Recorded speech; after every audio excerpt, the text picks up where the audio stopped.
औज़ुबिल्लाहिमिनश्शैतानिर्रजीम बिस्मिल्लाहिर्रहमानिर्रहीम अल्हम्दुलिल्लाहि रब्बिल आलमीन वस्सलातु वस्सलामु अला सय्यिदिल मुरसलीन नबीयुना मुहम्मद व अला आलिहि अस्हाबिहि अजमाइन अम्मा बाद लक़द कान लकुम फी रसूलिल्लाहि उस्वतुन हसना। స్టేజికి అలంకరించినటువంటి ధర్మ పరిచయ కమిటీ జిల్లా బాధ్యులు బాహుద్దీన్ గారికి, నాతోటి దాయిలకు, ఇక్కడ హాజరైన విద్యార్థిని విద్యార్థులందరికీ ఇస్లామీయ పద్ధతిలో అభివందనం పలుకుతున్నాను. అస్సలాము అలైకుం వరహ్మతుల్లాహి వబరకాతు. ఈనాటి నా అంశం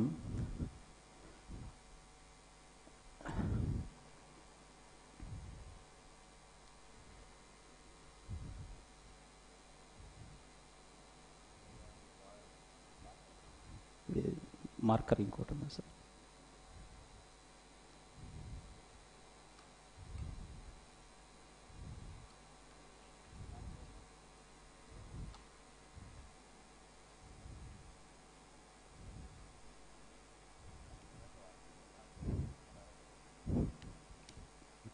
శుక్రియా, థ్యాంక్ యూ. సో ఖురాన్ మహిమలు అనొచ్చు లేదా అద్భుతాలు అనొచ్చు. మొదటగా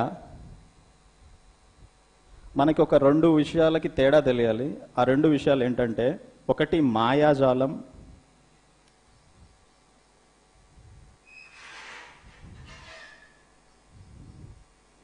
రెండోది అద్భుతం.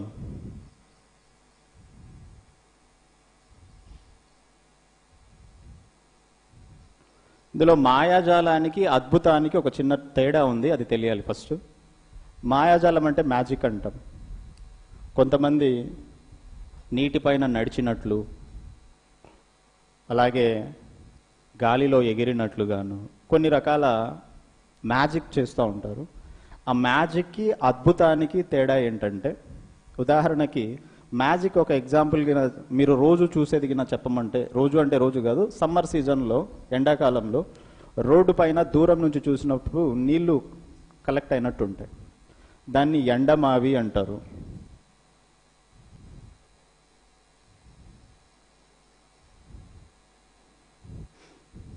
మిరేజ్. ఇది అద్భుతమా లేదా మాయాజాలమా? అది మాయాజాలమే. దీన్ని ఆప్టికల్ ఇల్యూజన్ అంటారు.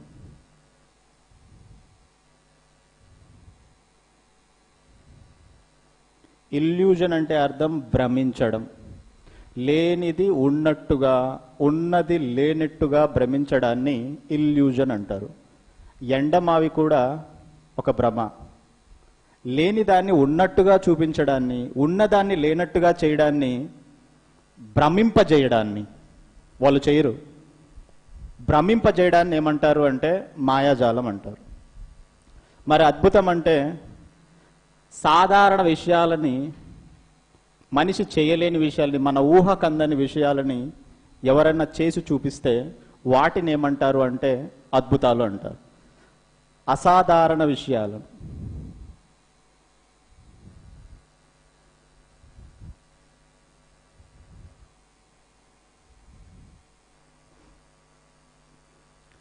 సో ఈ రెండిటికి ఉన్న తేడా అది.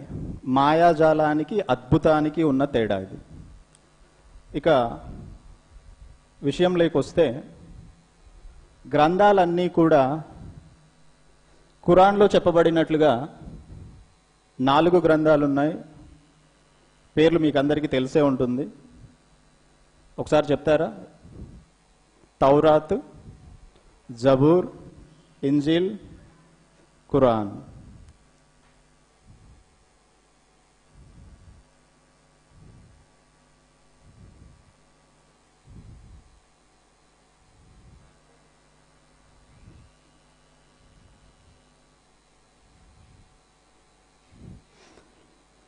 సో ఈ 4ంటిలో మిగిలిన 3 విషయాలలో అద్భుతాలు లేవా?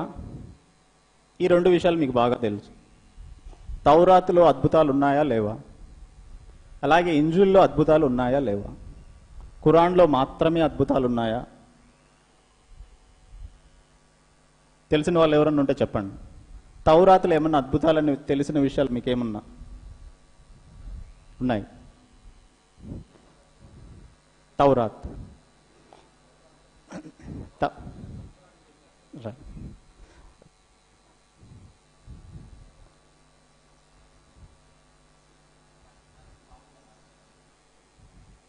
సముద్ర ఖండనం అని చెప్పచ్చు. అది సాధారణ విషయమా అసాధారణ విషయమా? అసాధారణ విషయం. మరి ఇప్పుడు దాన్ని ఇల్యూజన్, భ్రమింపజేశారా లేదా చేసి చూపించారా? చేసి చూపించారు కాబట్టి దీన్ని మనం ఏమనొచ్చు అంటే అద్భుతం అని చెప్పచ్చు. మామూలుగా మోషే ప్రవక్త వారికి అల్లా సుబ్హానహు వ తఆలా ఇలా తెలియజేశారు, మీరు ఇజ్రాయేలీలను తీసుకొని మీరు ఆ గ్రామం నుండి బయలుదేరండి, నిశ్చయంగా మీరు వెంబడింపబడతారని వాళ్ళకి తెలుసు. కానీ అక్కడ జరిగిన అద్భుతం ఏంటంటే, ముందు చూస్తే సముద్రం ఉంది, వెనుక చూస్తే ఫిరౌన్ సైన్యం ఉంది.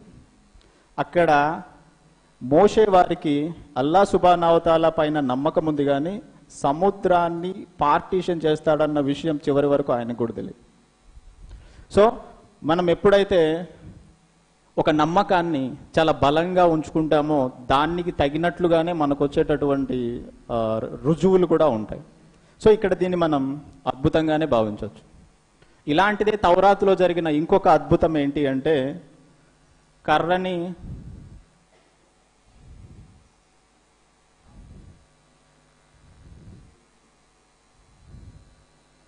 ఇది కూడా సాధారణ విషయమా అసాధారణ విషయమా లేదా భ్రమణ? ఇక్కడ రెండూ జరుగుతాయి. మామూలుగా మూసావారి సహోదరులు ఒకవైపు ఉంటారు. నేను విన్న ప్రకారం దాదాపు 70,000 మంది మాంత్రికులు ఎదురుగా ఉంటారు. వీళ్ళున్నది ఇద్దరే. వాళ్ళందరూ కూడా వాళ్ళ చేతి కర్రలను వాళ్ళ దగ్గర ఉన్న వాటిని విసిరితే అవన్నీ దేనిలాగా మారిపోయాయి? పాముల్లాగా మారినాయి. ఇక్కడ వాళ్ళు వాడింది మ్యాజిక్, ఇల్యూజన్, భ్రమింపజేశారు వాళ్ళు. తరువాత మూసావారు ఎప్పుడైతే అల్లా ఆజ్ఞ ప్రకారం ఆ చేతి కర్రను వదిలారో అది ఒక పెద్ద కొండ చిలువలాగా మారిపోయింది. తర్వాత అక్కడ ఉన్న సర్పాలన్నింటినీ ఇదేం చేసింది? మింగేసింది. అది యథార్థం. ఈ యథార్థాన్ని అద్భుతమన్న విషయం అక్కడున్న మూసా సాక్ష్యం ఇవ్వాల్సిన పని లేదు, అలాగే ఫిరౌన్ సాక్ష్యం ఇవ్వాల్సిన పని లేదు. ఎవరైతే ఆయనకి ఎదురుగా ఆయనతో పోటీ పడడానికి వచ్చారో, ఆ కాంపిటీషన్ ఏదైతే ఉందో దాంట్లో గెలవడానికి వచ్చారో వారే ఇది మాయాజాలం కాదు, మ్యాజిక్లో వారే ఒక హైయెస్ట్ లెవెల్లో ఉన్నవాళ్ళు, మ్యాజిక్ నేర్చుకున్న వాళ్ళు. వాళ్ళంతా ఏది మాయాజాలమో ఏది అద్భుతమో సాధారణ జనాల కన్నా మాంత్రికులకే బాగా తెలుసు. సో ఇక్కడ ఎవరు సాక్ష్యం ఇచ్చారు అంటే ఆ మాంత్రికులే వచ్చి ఇది మంత్రజాలం కాదు, ఇది అద్భుతము, కాబట్టి మేము మూసా దేవుణ్ణి విశ్వసిస్తున్నాము అని చెప్పి సాష్టాంగపడ్డారు. మరి అంతటితో ఆగారా? ఒక అద్భుతం వాళ్ళు చూసినప్పుడు జరిగేటటువంటి విషయం ఏంటంటే, ఫిరౌన్ అన్నారు, నేను మీకు ఆపోజిట్లో చేతిని కాళ్ళను నరికించి వేస్తానంటే నీ ఇష్టం వచ్చింది చేసుకో, మేము సావడానికి సిద్ధం. ఇది మంత్రజాలం కాదు, మాయాజాలం కాదు. మేము ఈరోజు చూసింది అద్భుతం. మాయాజాలం చేసే వాళ్ళే అద్భుతాన్ని గురించి సాక్ష్యం ఇచ్చారు. మేము ఈరోజు చూసినది అద్భుతం. ఈ అద్భుతం చూసిన తర్వాత సకల లోకాల ప్రభువు ఎవరైతే ఉన్నారో, మూసా హారూన్ల ప్రభువు ఎవరైతే ఉన్నారో వారికి మేమేమైపోయాము అంటే సాష్టాంగపడ్డాము. మీరు కావాలంటే మమ్మల్ని చంపుకోవచ్చు. ఒక అద్భుతం అర్థమైన వారికి వాళ్ళ జీవితంలో వచ్చేటటువంటి మార్పు ఏంటి అంటే వాళ్ళ ప్రాణాలను సైతం లెక్క చేయరు ఆ అద్భుతాన్ని అర్థం చేసుకున్న తర్వాత. మరి అలాంటి అద్భుతాన్ని ఇక్కడ ఎవరు సాక్ష్యం ఇచ్చారు అంటే అక్కడ వచ్చిన మాంత్రికులే సాక్ష్యం ఇచ్చారు. ఇక ఇంజిల్లో తీసుకుంటే ఈసా అలైహిస్సలాం వారు మన్నుతో పావురాన్ని తయారు చేసి దానిలోకి గాలి ఊదగానే అవి ప్రాణంతో ఎగిరిపోయేవని విన్నాం. పుట్టుగ్రుడ్డి వారికి చూపునిచ్చారు, కుష్టి వారిని ఊరి నుంచి బహిష్కరించిన వారికి స్వస్థత చేకూర్చారు, చనిపోయిన వారిని లాజరు అన్నారు, చనిపోయిన వారిని చావు నుంచి ఇవన్నీ అద్భుతాలుగానే పరిగణిస్తారు. ఎందుకు అంటే భ్రమకు గురి చేయబడట్లేదు అక్కడ. లాజరు లేచి తిరుగుతున్నాడు వాళ్ళ ముందర. అలాగే పుట్టినప్పటి నుంచి గుడ్డిగా ఉన్నవాడు చూస్తున్నాడు. ఇది అసాధారణమైన విషయం. సాధారణ విషయానికి అసాధారణ విషయానికి మధ్య ఉన్న తేడాన్ని అద్భుతం అంటాం. లేనిది ఉన్నట్టుగా ఉన్నది లేనట్టుగా భ్రమింపజేయడాన్ని మాయాజాలం అంటాం. ఇవి రెండు తేడాలు. ఇక్కడ ఈ తౌరాత్, ఈ ఇంజీల్కి సంబంధించిన ఈ రెండు అద్భుతాల్లో మీరు గమనించాల్సిన వెనక బ్యాక్గ్రౌండ్ విషయం ఏంటంటే, తౌరాత్లో ఎందుకు మాయాజాలాన్ని మాత్రమే అద్భుతంగా ఎంచుకున్నారు, ఇంజీల్లో స్వస్థతని ఎందుకు మాత్రమే అద్భుతంగా ఎంచుకున్నారు అంటే, ఈ కాలంలో మ్యాజిక్ అప్పట్లో ఎక్కువగా అందరూ నమ్మేవారు. వాళ్ళు దాన్ని ఎలా ఊహించుకునేవాళ్ళు అంటే అదొక చాలా గొప్ప విషయంలా ఊహించుకునేవాళ్ళు. అలాంటి వారందరూ, ఆ జనాలందరూ ఊహించుకునే గొప్ప విషయంలోనే హయ్యెస్ట్ పనులు చేస్తే దాన్ని అద్భుతంగా భావిస్తారు. కాబట్టి ఇక్కడ మూసా ప్రవక్త వారు ఆ మాయాజాలానికి సంబంధించిన నిదర్శనాలను ఇచ్చి పంపబడ్డారు. అలాగే ఇక్కడ ఇంజీల్లో ఎందుకు స్వస్థతని అద్భుతాలుగా చేసి చూపించారు అంటే, మెడికల్ పరంగా ఇక్కడ ఈ ఏజ్లో ఉన్న వాళ్ళు చాలా తక్కువ స్టేజ్లో ఉన్నారు.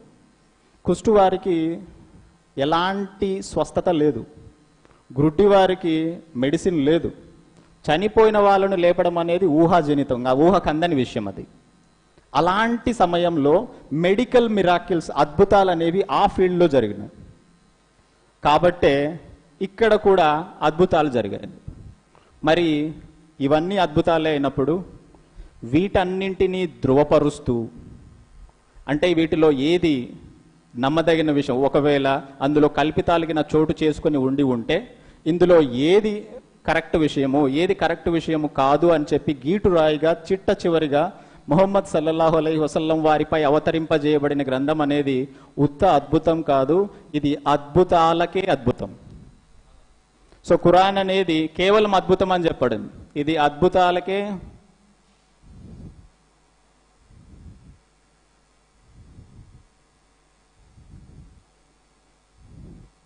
అద్భుతం.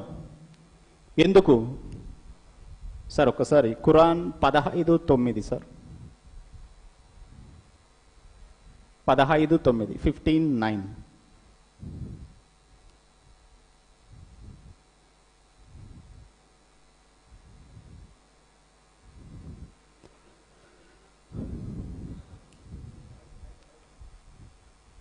డైరెక్ట్ ట్రాన్స్లేషన్ చదివేశాను తెలుగు. నిశ్చయంగా మేము ఈ జ్ఞాపిక ఖురాన్ను అవతరింపజేశాము మరియు నిశ్చయంగా మేమే దీనిని కాపాడేవారు. నిశ్చయంగా మేమే ఈ జ్ఞాపికను అవతరింపజేసేవాళ్ళము మరియు మేమే దీనిని కాపాడేవాళ్ళం. ముందుకు వచ్చినటువంటి గ్రంథాల విషయంలో ఒక బాధ్యత తీసుకోలేదు. ఏంటది అంటే కాపాడే బాధ్యత. తర్వాత చివరిగా వచ్చిన గ్రంథం విషయంలో అల్లా సుబ్హానహు వ తఆలా ఈ బాధ్యతను కూడా తీసుకున్నారు. జ్ఞాపికను అవతరింపజేయడంతో పాటు దానిని రక్షించే బాధ్యతను కూడా తీసుకున్నామని చెప్పారు. సో మరి ఎలా ఉంటుంది అంటే గీటు రాయిగా పనిచేస్తుంది. ముందు వచ్చినటువంటి గ్రంథాలలో ఉన్న విషయాలని ధృవీకరిస్తూ వాటిలో ఉన్న యథార్థాన్ని ఇది కొట్టిపారేయదు. వాటిని ధృవీకరిస్తూ ఈ కాలానికి ఇక్కడ ఏ విధంగానైతే మ్యాజిక్ని, ఇక్కడ ఏ విధంగా అయితే మెడికల్కి సంబంధించిన అద్భుతాలను ఏ విధంగా వీటికి సుపీరియర్గా ఎలా ఉందో, తర్వాత 1400 సంవత్సరాల కిందట వచ్చినటువంటి ఖురాన్ అప్పటి నుండి మొదలు తర్వాత ఈ ఖయామత్ వరకు అంటే ప్రళయ దినం వరకు రాబోయేటటువంటి అన్ని అద్భుతాలని కూడా దీనికన్నా పైకి వెళ్ళవు, దీనికన్నా లోబడే ఉంటాయన్న విషయాన్ని మనకిక్కడ తెలియబరుస్తూ ఈ ఆయతిని మనం చదవచ్చు. సో దీంట్లో చూస్తే ఇది ఎలా అద్భుతమైంది, దీనికి సంబంధించిన విషయాలు, కొన్ని విషయాలు నేను మీతో పంచుకుంటాను.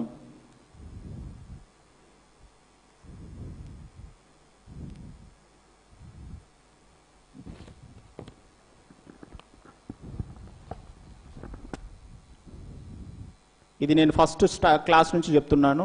21st century age of science and technology.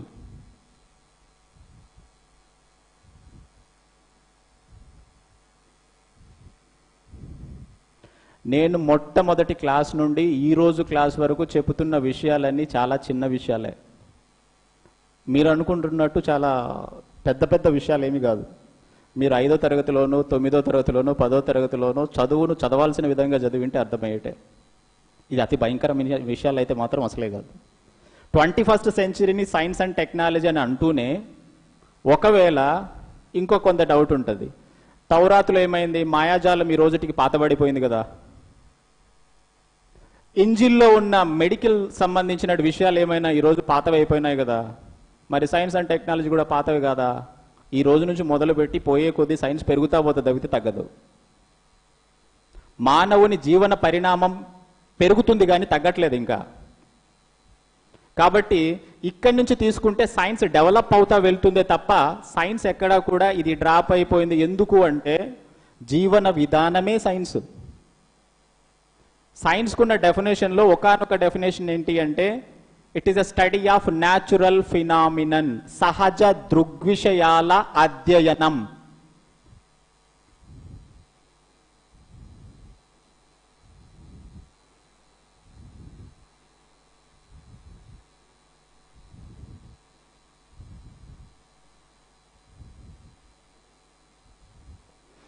సహజ దృగ్విషయాల అధ్యయనాన్ని సైన్స్ అన్నారు.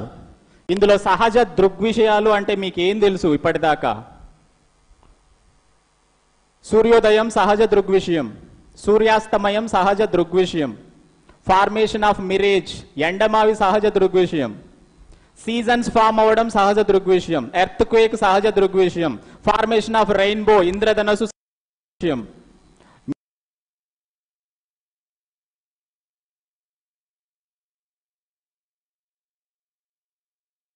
తగ్గదు, దాన్ని క్లీన్ చేయలేరు.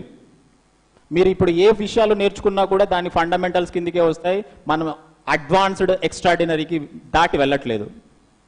సో అలాంటి విషయాలు, కొన్ని విషయాలు సైన్స్లకు సంబంధించినవి ఖురాన్ దేన్ని ధ్రువపరుస్తుంది, వాటికి సంబంధించి ఖురాన్లో ఏం చెప్పబడి ఉన్నాయో కొన్ని విషయాలు చెప్తాను. ఇందులో మొట్టమొదటిది, ఖురాన్ అన్న పదానికి అర్థం మీకు అందరికీ తెలిసే ఉంటుంది. ఏంటి సార్ ఖురాన్ అన్న పదానికి మీనింగ్? సార్, నిరంతరము పఠించదగిన గ్రంథం.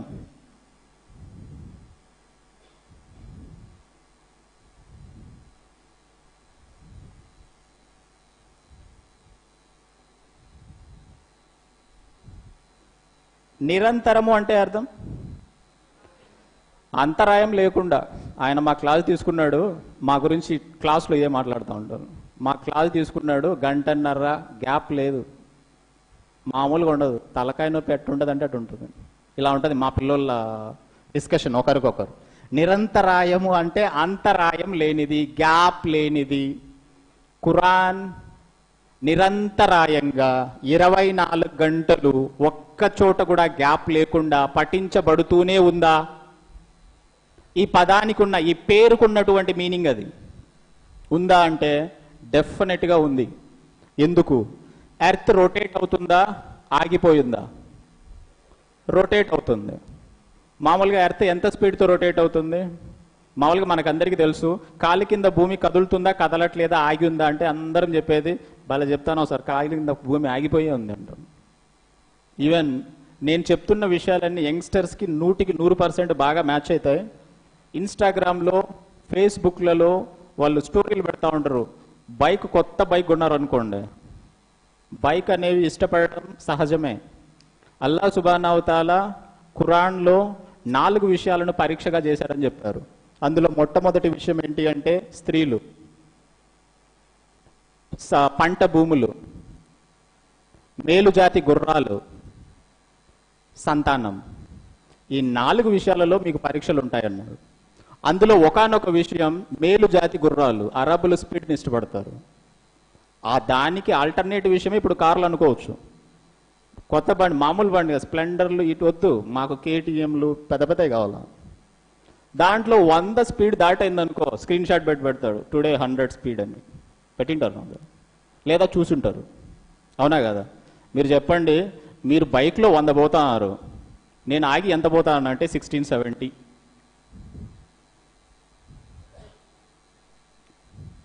ఎర్త్ స్పీడ్ ఎంత అంటే 1670 కిలోమీటర్లు గంటకి. బైక్లో మీరు పోయే స్పీడు 100 అయితే ఎర్త్ మీ కాలి కింద ఉన్నది ఆగినట్టే ఉంటుంది, కానీ మీకు ఇప్పటిదాకా తెలియని విషయం అదంతే, మనకి అర్థం కాని విషయం అంతే. ఒకవేళ ఆ స్పీడ్ తగ్గినా పెరిగినా 24 అవర్స్ టైం ఉంది చూసారా, డే ఫార్మేషన్ నైట్ ఫార్మేషన్, ఇందులో తేడాలు వస్తాయి. సో కాబట్టి 1670 km/h స్పీడ్తో తిరుగుతూ ఉంది. ఫర్ ఎగ్జాంపుల్ ఇది ఎర్త్ అనుకుంటే సన్లైట్ ఇలా పడుతూ ఉంది, ఎర్త్ రొటేట్ అవుతుంది ఇట్లా. ఈ సగం సన్లైట్ ఉంది, మిగిలిన సగం షాడో ఉంది. ఇది ఇలా టర్న్ అయ్యేటప్పుడు ప్రతి సెకండ్కి ఏదో ఒక కంట్రీలో సన్ రైజ్ అవుతుంది, ఏదో ఒక కంట్రీలో సన్సెట్ అవుతుంది. సన్ రైజ్ అయ్యేటప్పుడు మీకు బాగా తెలుసు ఫజర్, సన్సెట్ అయ్యేటప్పుడు మగ్రిబ్. ఖచ్చితంగా ఖురాన్ పారాయణం జరగాల్సిందే. ఆ విధంగా ఖురాన్ నిరంతరము అంతరాయం లేకుండా పఠించబడే గ్రంథం.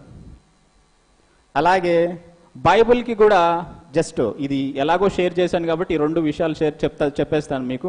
బైబిల్ అన్న పదానికి మీనింగ్ ఏంటి సార్? ఇది లాటిన్ వర్డ్ నుంచి వచ్చింది, బిబ్లియా అంటాం. కొన్ని పుస్తకాల కలయిక, లాటిన్ వర్డ్ బిబ్లియా.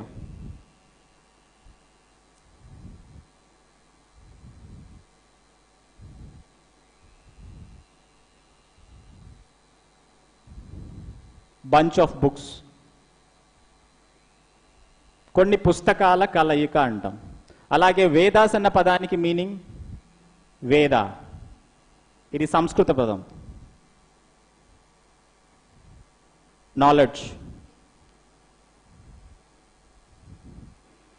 అవి 3 గ్రంథాలకు సంబంధించిన పేర్ల మీనింగ్. అందులో ఖురాన్ పేరులోనే ఒక అద్భుతం ఉంది, అది నిరంతరము పఠించదగిన గ్రంథం. మరి ఈ ఖురాన్లో రోజు మీరు మాట్లాడుతున్న సైన్స్కి సంబంధించిన విషయాల గురించి ఇంకొక విషయం ఏం చెప్పొచ్చు అంటే షేప్ ఆఫ్ ఎర్త్.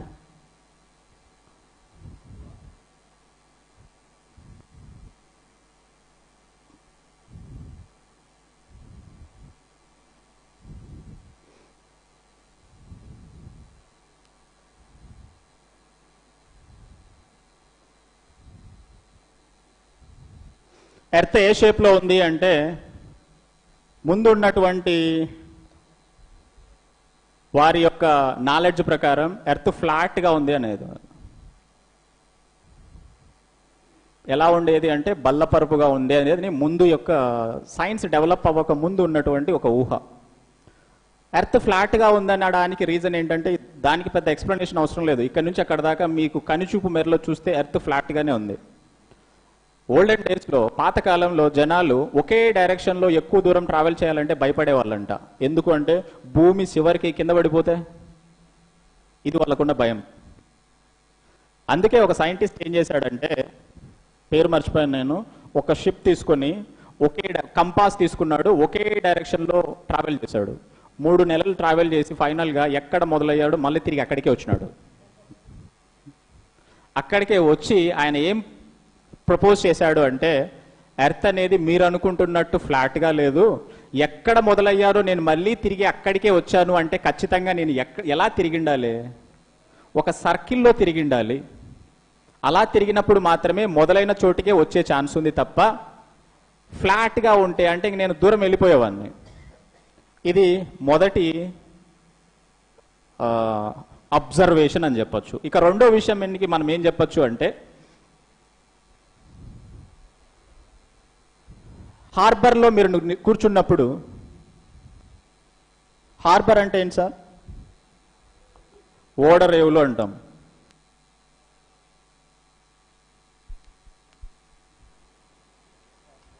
శుక్రియా. బస్సులు ఆగితే బస్ స్టాండ్ అంటాం, రైళ్ళు ఆగితే రైల్వే స్టేషన్ అంటాం, షిప్పులు ఆగితే హార్బర్ అంటాం, అంతే. హార్బర్లో ప్యాసింజర్స్ కానీ లేదంటే లగేజ్ని లోడింగ్ అన్లోడింగ్ చేసే వాళ్ళు నిలబడినప్పుడు దూరం నుంచి వచ్చే ఒక పర్సన్ కంప్లీట్గా కనిపించాలి వచ్చేటప్పుడు. కానీ వీళ్ళకి ఎలా కనిపించేది అంటే షిప్కు సంబంధించి ఫస్ట్ స్మోక్ కనిపించేది, పొగ. తర్వాత స్మోక్ రావడానికి ఉంటుంది చూసారా సైలెన్సరు, అది కనిపించేది. తర్వాత ఓడకు సంబంధించిన ఫ్రంట్ పోర్షను, తర్వాత కంప్లీట్గా షిప్ కనిపించేది. ఇది ఎప్పుడు పాసిబుల్ అవుతుందంటే రోడ్ ఇలా కర్వ్ ఉండాలి. రోడ్ ఇలా కర్వ్ ఉన్నప్పుడు ఇలా పైకి ఎక్కుతా ఉంటారు చూసారా, ఇప్పుడు మాత్రమే మీకు అలా మీరు ఇక్కడ ఉన్నారు అనుకుందాం, ఇలా వెళ్తున్నప్పుడు ఇప్పుడు మీకు ఫస్ట్ టాప్ కనిపిస్తుంది, తర్వాత ఇంకొంత పోర్షన్, ఈ అబ్జర్వేషన్ చేశారు. ఇది సెకండ్ అబ్జర్వేషన్. దీన్ని బేస్ చేసుకుని అర్త్ ఫ్లాట్గా లేదు రౌండ్గా ఉంది అన్నారు. దీన్ని 100% ఎప్పుడు కన్ఫర్మ్ చేశారు అంటే టెలిస్కోప్ కనుక్కున్న తర్వాత లూనార్ ఎక్లిప్స్.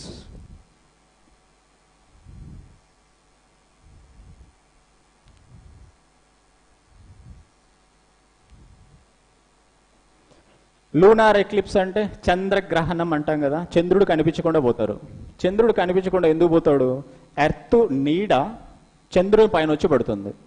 ఎర్త్ షాడో చంద్రుడి పైన చూస్తే ఫ్లాట్గా లేదు, చంద్రుడు రౌండ్గా ఉన్నాడు, షాడో కూడా రౌండ్గా కవర్ అయిపోయింది. సో దీన్ని బేస్ చేసుకొని కంప్లీట్గా మన వాళ్ళు ఏ కన్క్లూజన్కి వచ్చేసారు అంటే ఎర్త్ ఫ్లాట్గా లేదు రౌండ్గా ఉంది అని చెప్పేసి. సైన్స్ మహా అయితే డెవలప్ అయ్యి 100-200 సంవత్సరాలు, కానీ దీన్ని 1400 సంవత్సరాల క్రితమే ఖురాన్లో చెప్పబడి ఉంది. దీని 31:29 సార్ ఒక్కసారి చదువుతారా? డైరెక్ట్ ట్రాన్స్లేషన్ చదివేసాను సార్. ఖురాన్ 31:29.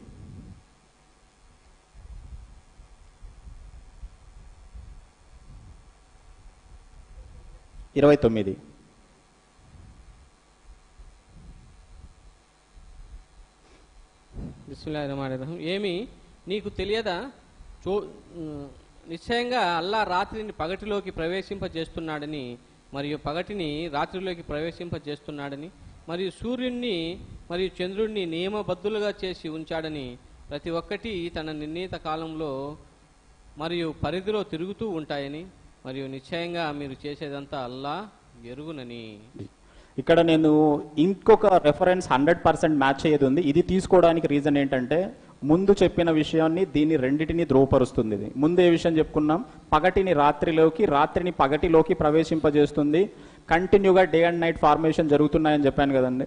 ఇంకొక చోట మేము నిప్పుకోడి ఆకారంలో భూమిని సృజించామని చెప్పి డైరెక్ట్గానే ఉంది.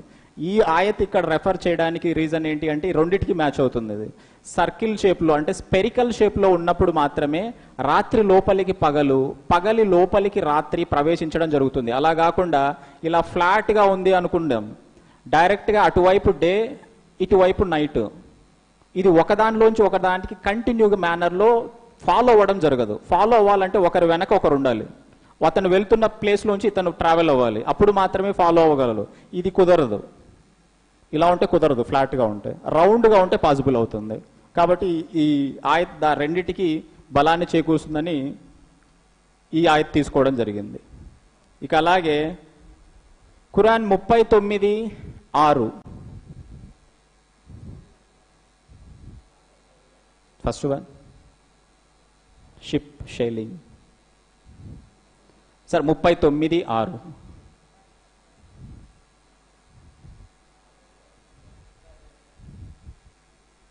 బిస్మిల్లాహిర్రహ్మానిర్రహీం. ఆయన మిమ్మల్ని ఒకే ప్రాణి ఆదం నుండి సృష్టించాడు. తరువాత అతని నుండి అతని జంట జౌజును పుట్టించాడు మరియు మీ కొరకు 8 జతల ఆడ మగ శిశువులను పుట్టించాడు. ఆయన మిమ్మల్ని మీ తల్లుల గర్భాల్లో 3 చీకటి తెరలలో ఒక రూపం తర్వాత మరొక రూపాన్ని ఇచ్చాడు. ఆయనే అల్లాహ్ మీ ప్రభు, విశ్వాధిపత్యం ఆయనదే, ఆయన తప్ప మరొక ఆరాధ్యుడి దేవుడు లేడు. అలాంటప్పుడు మీరు ఎలా సత్యం నుండి తప్పించబడుతున్నారు? అల్లాహ్ సత్యం పలికాడు.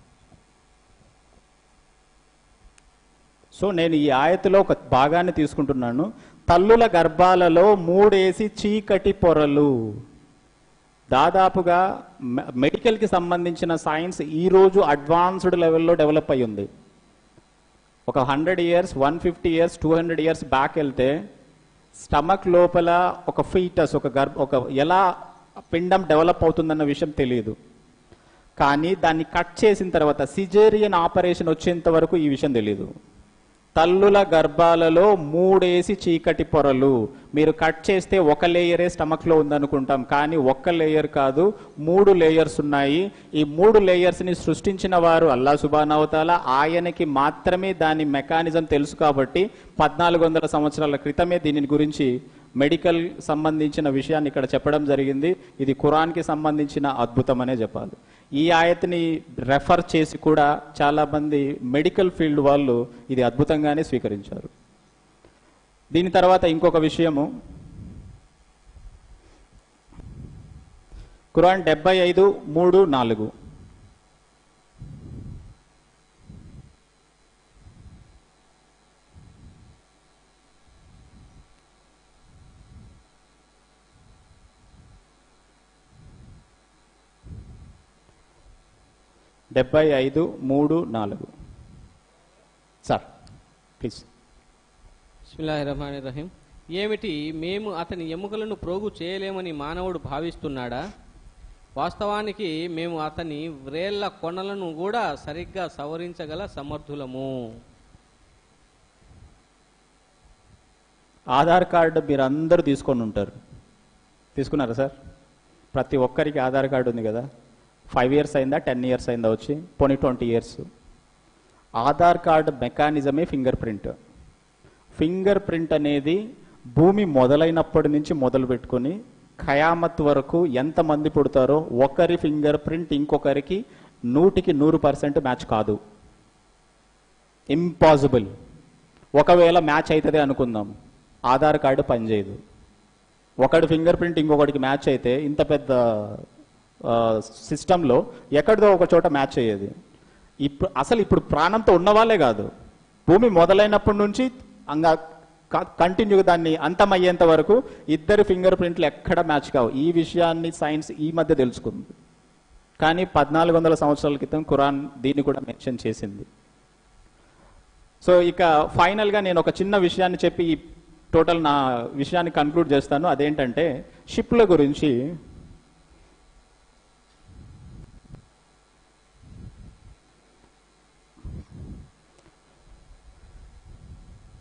ఖురాన్ 31:31 సార్.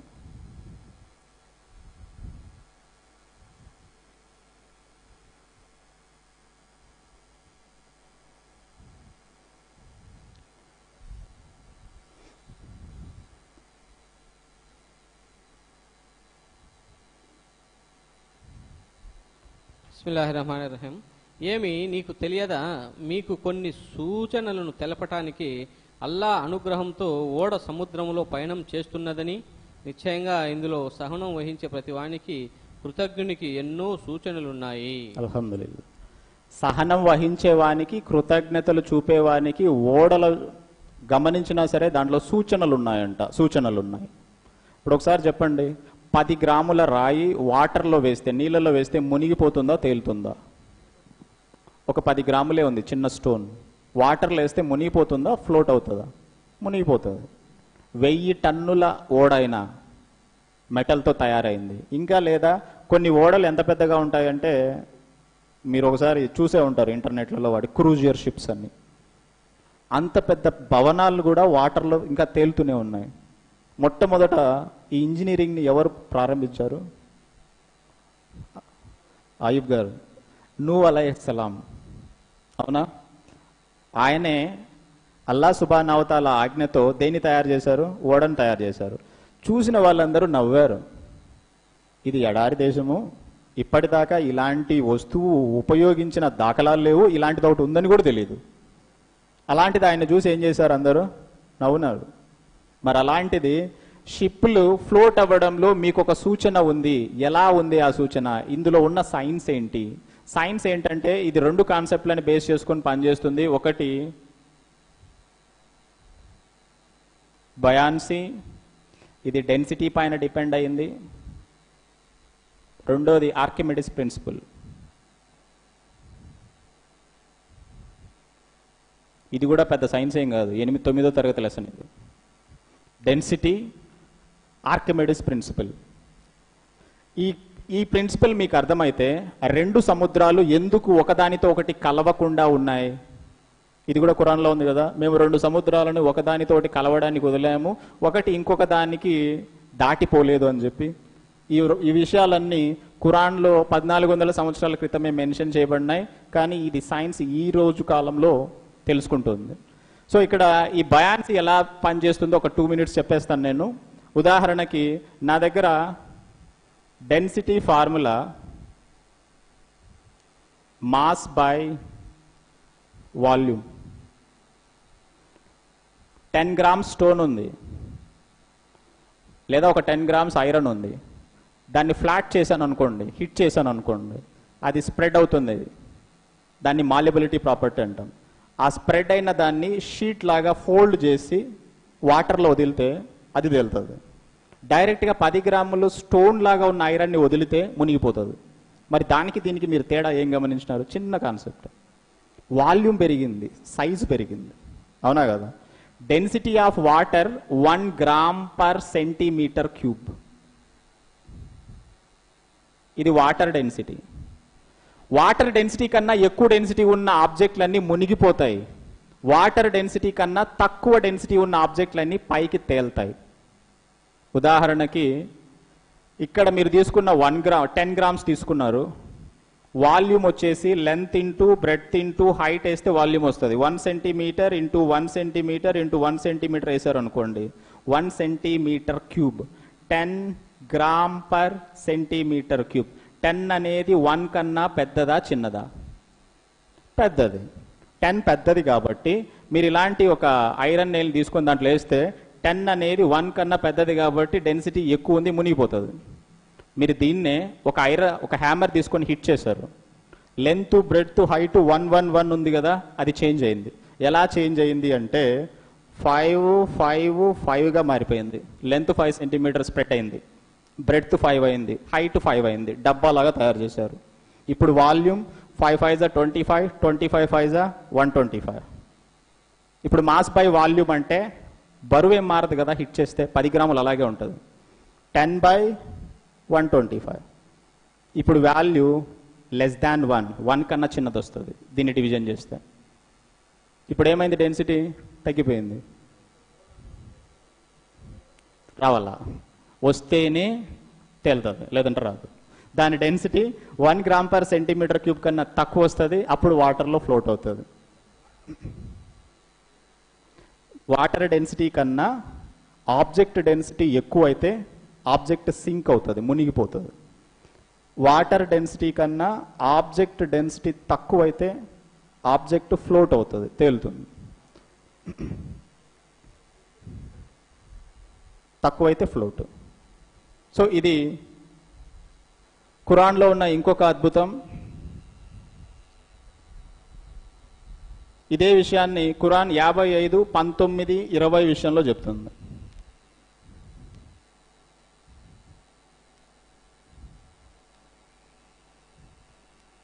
ఒకసారి చదవండి సార్ ప్లీజ్. 55, 19, 20.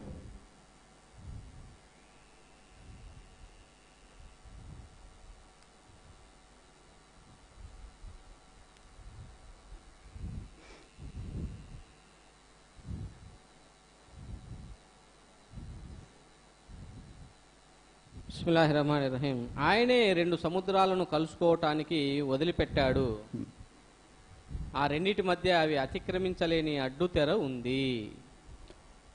శుక్రియా సార్. 2 సముద్రాలను కలుసుకోవడానికి వదిలిపెట్టాడు. మామూలుగా వాటర్లో మునగడం తేలడం దేనిపైన డిపెండ్ అయిందన్నాం? డెన్సిటీ పైన. ఫ్రెష్ వాటరు, సాల్ట్ వాటరు, దీనికి సంబంధించిన ఆయితీ కూడా ఉంది దాంట్లో. సాల్ట్ వాటర్ 1 లీటర్ సముద్రం వాటర్లో 35 grams సాల్ట్ ఉంటుంది. 1 లీటర్ సముద్రపు నీళ్ళలో 35 grams సాల్ట్ ఉంటుంది. ఆ నీళ్లు తాగామనుకో హార్ట్ బీట్ పెరుగుతుంది, బీపీ ఎక్కువ అవుతుంది. వెంటనే ఆ హార్ట్ బీట్ అనేది, దాని ప్రెషర్ ఎప్పుడైతే ఎక్కువ అవుతుందో హార్ట్ స్టాప్ అయిపోతుంది. అందుకు సాల్ట్ వాటర్ తాగడానికి పనికిరాదు. కానీ ఫ్రెష్ వాటర్లో దీనికన్నా తక్కువ ఇంప్యూరిటీస్ ఉంటాయి. ఇంప్యూరిటీస్ తక్కువ ఉన్నాయంటే దీంట్లో బరువు తక్కువ ఉంటుంది, ఇంట్లో బరువు ఎక్కువ ఉంటుంది. దీని డెన్సిటీ ఎక్కువ, దీని డెన్సిటీ తక్కువ. డెన్సిటీలు వేరువేరుగా ఉన్న 2 లిక్విడ్లని వదిలితే ఒకదానితో ఒకటి కలవవు. ఉదాహరణకి వాటరు కిరోసిన్ డెన్సిటీ తక్కువ, వాటర్ డెన్సిటీ ఎక్కువ. రెండింటిని వదిలితే ఒకదానితో ఒకటి మిక్స్ అవ్వవు. సో టోటల్గా ఈ కాన్సెప్ట్ని బేస్ చేసుకొని మనం డెన్సిటీ అన్న విషయాన్ని ఎక్స్ప్లెయిన్ చేయొచ్చు. ఇక ఫైనల్లీ టాపిక్ ఇంతటితో అయిపోయింది. ఒక చిన్న విషయాన్ని చెప్పి నేను కంక్లూడ్ చేస్తాను. అదేంటంటే డెన్సిటీ తక్కువ ఉంటుంది. మీరు అన్ని విషయాలు ఎక్స్ప్లెయిన్ చేశారు. నేను కూడా లెసన్ చెప్పేటప్పుడు కొన్ని విషయాలను క్లారిఫై చేయడానికి ఒక్క పదాన్ని వాడతా, చిట్ట చివరి లాస్ట్ ఒక లాజిక్. మీరు అన్నీ చెప్పారు, బైబిల్ గురించి చెప్పినారు, గ్రంథాలు చెప్పినారు, ఖురాన్ చెప్పినారు, వారు ఏం చెప్పినా వినట్లే. నువ్వు ఎన్నన్నా చెప్పు, మా అమ్మ మా నాన్న వాళ్ళు ఏం చేశారు, మేము అదే చేస్తాం. ఇంతకు మీ అమ్మ మీ నాన్న తప్పా కాదా అని తెలుసుకోవడానికి అంటే లేదు, వాళ్ళు చేస్తున్నారంటే వాళ్ళమ్మ వాళ్ళ ఆయన వాళ్ళు చూసింటారు, వాళ్ళ నుంచి వచ్చి ఉంటుంది. తప్పు అని ఎలా ప్రూవ్ చేస్తావు? చాలా చిన్న విషయాన్ని ఒకసారి నేను అడిగాను.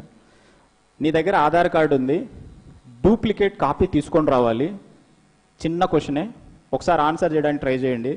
ఎక్కడికి వెళ్తారు డూప్లికేట్ కాపీ కావాలంటే? Xerox centre. Very good. పోయి వాడికి ఒరిజినల్ ఇస్తారు. ఏం అడుగుతారు? ఏం కావాలా? జిరాక్స్ కావాలా అని అడుగుతారు. జిరాక్స్ కాపీ కావాలంటారు. Very good.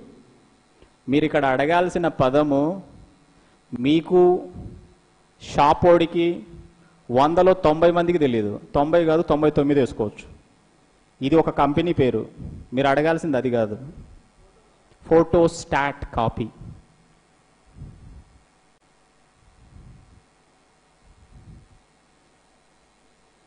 ఫోటోస్టాట్ కాపీ అంటే అర్థం ఏంటి? ఫోటో బయాలజీలో చదివింటారు. ఫోటో సింథసిస్లో ఫోటో అంటే ఫోటో కిరణజన్య సంయోగ క్రియ, కిరణాలు, సన్ రేసే కదా. ఫోటో సింథసిస్లో ఫోటో అంటే లైటు, స్టాట్ అంటే కాపీ. గ్రీన్ కలర్ లైట్ పోతా ఉంటుంది జిరాక్స్ కాపీలో అటు ఇటు. ఆ లైట్ను వాడి డూప్లికేట్ తీసుకోవడం, దీన్ని కామన్ మిస్కాన్సెప్షన్ అంటారు ఇంగ్లీష్లో. కామన్ మిస్కాన్సెప్షన్ అంటే అందరూ కరెక్ట్ అనుకునే తప్పు. Majority of the people thinks that is right but it actually wrong. వాటిని కామన్ మిస్కాన్సెప్షన్ అంటారు. ఇది నీకు ఎలా తెలీదో, మీ గ్రంథాల్లో ఉన్న చాలా విషయాలు మీ వాళ్ళకి తెలియదు. చదివితే తెలుస్తాయి నీకు కూడా. నేను కూడా ఏదో బుక్లో చూసినా, లేదా మా సార్లు ఎవరో ఒకరు చెప్పినారు, తెలిసింది, అర్థమైంది. నేను ఇప్పుడు నీకు తెలిపా, పోయి స్టడీ చేయి, తెలుస్తుంది. ఇది ఒక కామన్ మిస్కాన్సెప్షన్. సైన్స్ కొంచెం తెలిస్తే ఈ పదాలన్నీ వాడుకోవచ్చు మీరు చాలా ఈజీగా. మాస్ యూనిట్ ఏంటి? మాస్ని దేనిలో మెజర్ చేస్తారు? నీ వెయిట్ ఎంత అంటే ఏం చెప్తారు?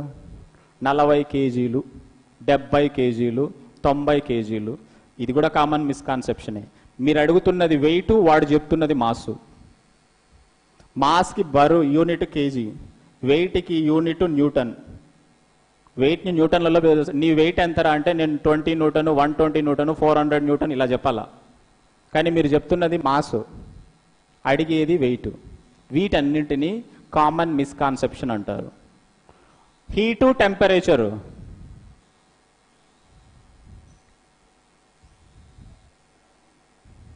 హీటు టెంపరేచర్ చాలా మందికి దానికి తేడా తెలియదు. హీట్ అంటే హీటే, టెంపరేచర్ అంటే టెంపరేచర్. రెండు ఏంటంటే రెండు ఒకటే. హీట్ అనేది ఎనర్జీ, దీన్ని జౌల్స్లో మెజర్ చేస్తారు. టెంపరేచర్ అంటే మామూలుగా మీకు తెలిసిన దాని ప్రకారం హీట్ అంటే ఐస్ హాట్గా ఉందారా అంటే ఐస్లో హీట్ ఉందంటారు, లేదంటాడు. కామన్ మిస్కాన్సెప్షన్ ఏంటంటే ఒక ఆబ్జెక్ట్ వేడిగా ఉండడానికైనా చల్లగా ఉండడానికైనా రెండింటికి హీటే రెస్పాన్సిబుల్. చల్లగా ఉన్నా సరే హీటే, కాకపోతే దాంట్లో హీట్ తక్కువ ఉంది. వేడిగా ఉందంటే ఆ హీటే, కాకపోతే దాంట్లో హీట్ ఎక్కువ ఉంది. ఎంత అన్నప్పుడు ఈ పదం వాడాల్సి వస్తుంది, టెంపరేచర్. ఇది కొలత పెట్టే స్కేలు, ఇది ఎనర్జీ. కానీ నీకు తెలిసిన దాని ప్రకారం కామన్ మిస్కాన్సెప్షన్. ఇలాంటి కామన్ మిస్కాన్సెప్షన్సే చిన్న చిన్న విషయాలలో ఉన్నవే మీ పెద్ద పెద్ద గ్రంథాల్లో ఉన్నాయి. వాటిని స్టడీ చేస్తే తెలుస్తుంది. సో ఈ విధంగా మనం ఒక దాయిగా ఇలాంటి చిన్న విషయాలను కూడా వాళ్ళ దగ్గరికి తీసుకెళ్ళి మిస్కాన్సెప్షన్ని క్లియర్ చేసే ప్రయత్నం చేయొచ్చు. సో నాకు ఈ అవకాశాన్ని ఇచ్చినందుకు కృతజ్ఞతలు సార్. Please sir.